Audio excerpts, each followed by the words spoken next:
Hey guys, what's up? Shadowlands back from another video. I wanted to get off a quick commentary on what we're seeing in the shop these days, because it looks like we have another sale coming up, and this one's actually not too bad, especially since we've got a little bit of free stuff out of it. We got this 8th US Marine M1911 out for free, and it looks pretty awesome. It's basically an M19 silver with a lot of blue stuff on it, and I like blue stuff, so I like this gun. Anyway, let's go over some of the stuff that we're seeing in the shop. Some of it is repeated, some of it is kind of an anniversary thing that we've seen quite a few times already, like our 4th of July stuff and our autumn law and our autumn gear coming back up. So good to see all of that coming back. We still have our spiders stuff on sale, our spiders and scorpions event stuff going on, and then we have our ordinary stuff that we see on the shop, so that's not too interesting just yet. But we've seen quite a few things here on the shop, especially some NX rares down here, so definitely check those out. The Rec 7 Rangers is still a very competitive, viable option, as is the UMP45 SE, so those are all totally viable, and there's also a few more down here, so don't forget just to scroll down and make sure you check out everything, because it's not ordered very well. But anyway, back at the top, we want to talk about the seasonal stuff, because that's what most people care about right now. I have to say I'm thoroughly impressed with the way that these loaded weapons are working, actually. I have to say that the Desert Warrior and the SRT have performed very well. I got a chance to try them on someone else's account a few days ago, so that was pretty cool. I was really excited about that. I have to say the Desert Warrior definitely takes my favor. I gotta say I like that one, the way it performs a little bit more. I did not get a chance to try the MK14 Mod 0, although my guess is that since the suppressor that they've attached does indeed affect the recoil pattern of these weapons, I wouldn't be too much of a fan of the Mod 0. That one does seem to throw off at least the way I shoot at least a little bit, and I do kind of like the way it performs naturally anyway, so I don't know if I would even want to attach a suppressor to that in the first place, because I like having to maintain damage levels. Anyway, so if I had to recommend one between the two, definitely go with the Desert Warrior, but that does not mean the M6A2 is a bad weapon. If you are a big M6A2 fan, or you have an incredible amount of money to dump on both, I would definitely recommend picking up both. Also, I would like to note that these two weapons here, if I head back to my character really fast, this one versus the one that they're selling, take note that the damage here is labeled at 45, and take a quick mental note of the rest of these stats. I'm going to head back to the shop really fast, and we will see that the one that they're selling is at 48, so we're seeing a slightly higher damage. Obviously, this is the one that they are selling, and they're going to obviously make it a little bit better in order to give you guys some incentive to actually buy it. Do I think that's worth it?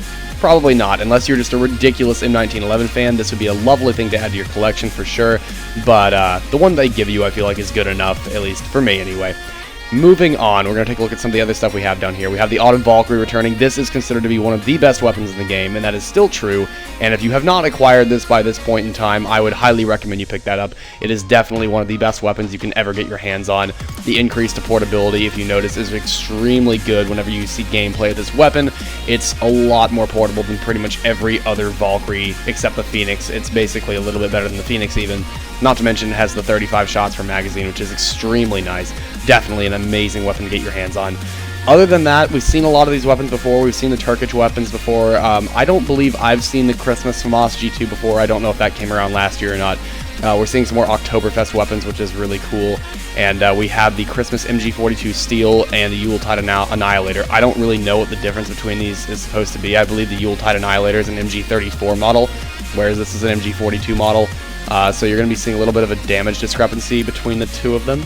And so tiny bit of damage difference. Honestly, I have always loved the way my Yuletide Annihilator has performed, and not to mention it's very classy because it was one of the very first weapons you could get that was like not normal. It was like a festive weapon. It was one of the very first ones you could get in the game, and it's still quite a nice thing to have. And the Autumn Law is on sale again as well. This has always performed well. If you are a core player, or you just love rocket launchers and you like hosting your own rooms where you won't get kicked, this is a lovely thing to pick up. It looks awesome, has that blood red coloring on it, and I think it looks really awesome.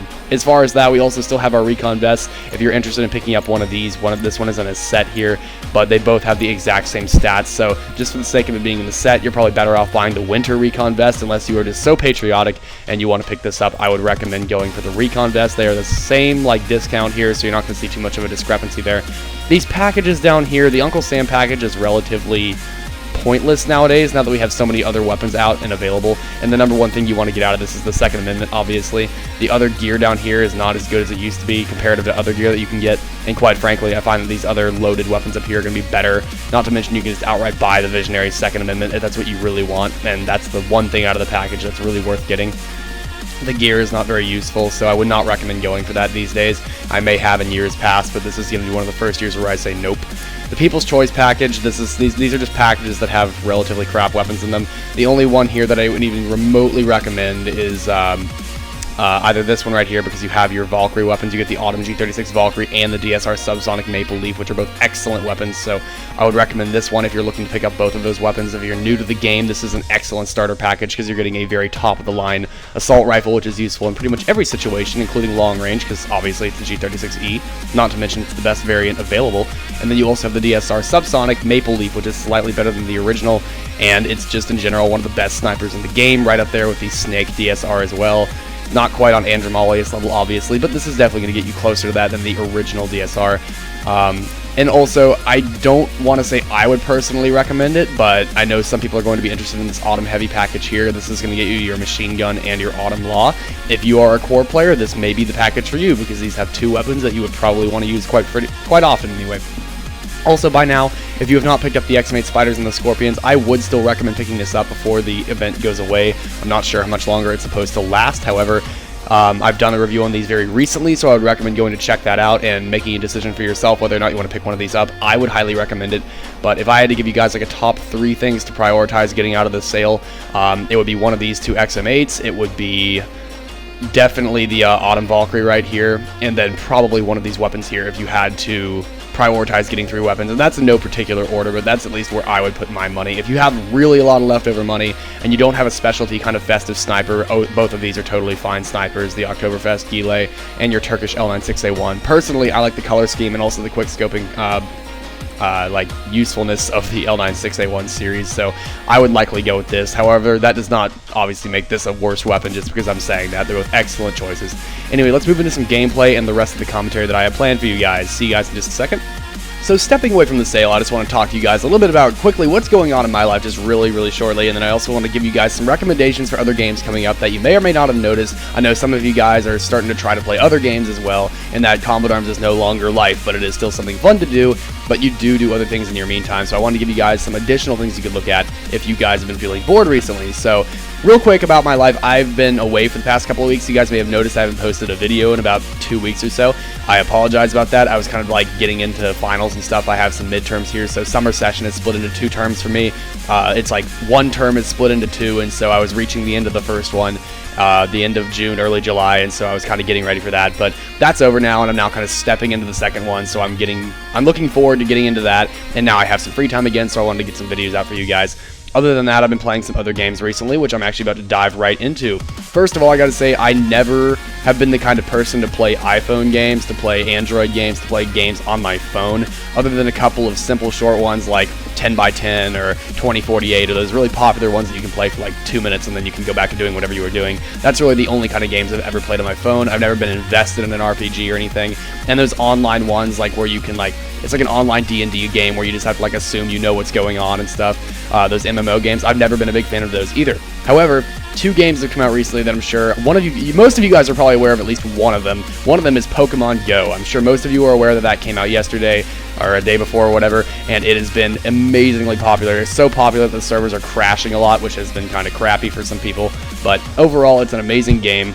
And there's that. I don't think I need to explain too much about Pokemon Go. Most of you probably know what it's about by now. The one that you guys may or may not have picked up on is called Final Fantasy Brave Exvius. Exvius is spelled E-X-V-I-U-S. It's kind of a weird word, but Final Fantasy Brave Exvius, I've been playing this for about 2 weeks now since it came out, and I have to say I am extremely impressed with this game. I have not played such an engaging iPhone game other than Pokemon Go, and actually ever. I've never played such an engaging game as this one. If you guys are Final Fantasy fans, it's basically like Summoner's War. If you guys played Summoner's War, you play as a couple of main characters that never go away, and those are the ones you stick with, but then you also have characters that you can summon from other Final Fantasy games to play with you. Now, there's an unconfirmed rumor that this game is going to link with Final Fantasy 15 when it releases later this year. So people who've been playing this game are going to have a hand up on those who have not been playing it. So even if you're not really into the game, I would recommend at least downloading it, checking it out, getting a couple of things done in it, so that when Final Fantasy 15 rolls around, you may or may not be able to get those bonuses that have been rumored. And I would not be surprised if they're going around, because it's actually labeled as Final Fantasy 15 Brave Exvius. So I'm kind of excited to see where that goes. This game's pretty interesting, and not to mention, I actually think it's pretty fun. The storyline is classy. You have two main characters, Rain and Laswell, and they have some hilarious banter. You have Laswell, who's like the super serious mentor dude, and you have Rain, who's your carefree hero, and just the way they talk is hilarious. So even if you're not a Final Fantasy fan, you won't be bored because you don't recognize any of the characters. These guys are lovable, and it is a lovely story. It's a very simple, cliche story, but the comedy and the little banter that they have really does liven it up, and the characters are interesting, I have to say that. But beyond that, I'm going to move on now. So those are some interesting games on the phone that you guys may not have been knowing about, but there are a few other ones that I want to mention that I think are more relevant to you guys as Combat Arms players. We're going to be looking at some first-person shooters here. First one I want to bring up is one that I've actually been looking into for a while, and I think it's going to be a lot of fun once I actually have time to dedicate to it. It's called Phantomers. It looks like Modern Warfare 2 graphically, so it's a little bit on the outdated graphics side from what I can see, although it's trying to be more realistic. So if you look at like realistic graphics in general versus like Counter-Strike and Combat Arms, it does try to stray more towards the realistic graphics. However, it does feel a bit outdated, so more like Modern Warfare 2. That being said, it has very crisp, quick, clean gameplay. That was a really hard thing for me to say without stuttering, so I'm really happy I was able to get that out. And the second thing that I wanted to say is Sudden Attack 2 by Nexon is coming out this summer. I'm not sure if it's actually out of beta yet. I know that there was some beta and alpha testing going around for it, but Sudden Attack 2 looks exponentially better than Sudden Attack 1. Sudden Attack 1 was bought off by Nexon from another company, and they didn't really update it. They just sort of let it die, which is what Nexon does. They buy games and then kill them. That's more or less what they've been known to do. Sort of did the same thing with Dirty Bomb. But anyway, Sudden Attack 2, keep your eye on it. It looks like it's got some potential, so let's see where that goes this summer. The next two I actually have not had a chance to try myself yet, and I'm just kind of like just now learning about them. They look like they're really interesting. The first one is called Survivarium. Survivarium, that's a hard word to say.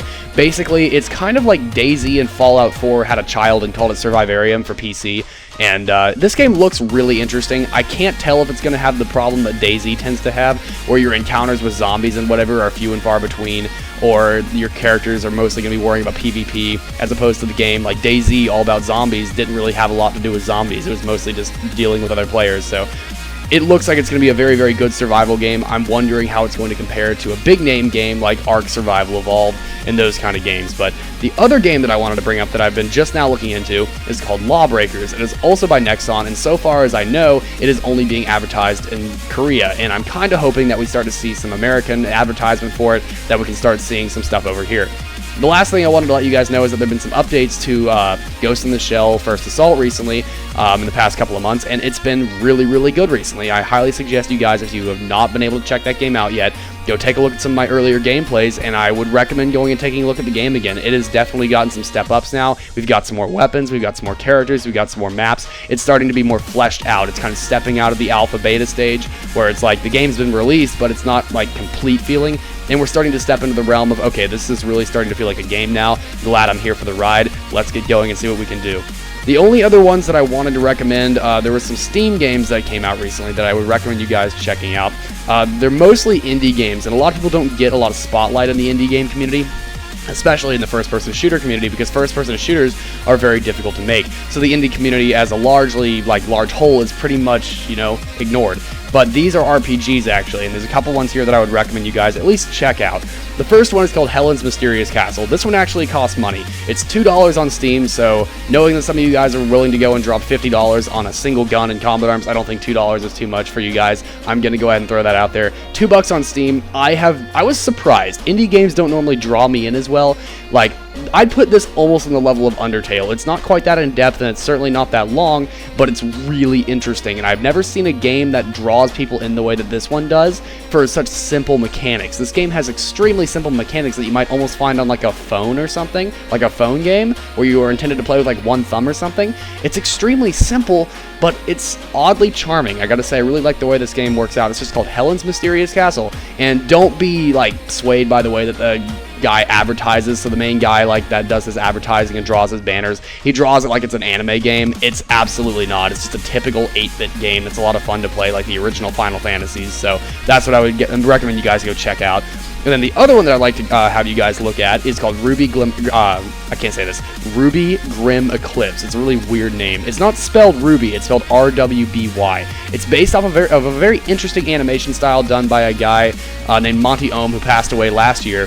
And this game was made not necessarily for his honor. It was already worked in the works by the time, but they definitely sped up processes once he passed away in order to get this game out. They had some major updates recently. It's stepping out of beta. It's been out of alpha for a little while now, and we're starting to step out of beta now into having the full game released, and it's definitely had some great updates recently.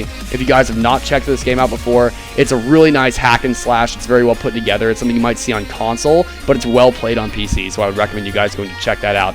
And with that, guys, I'm going to end out this commentary. Thank you guys for listening. I will be back with another video pretty shortly for you guys, and I will see you guys in another video. Shadowlance out.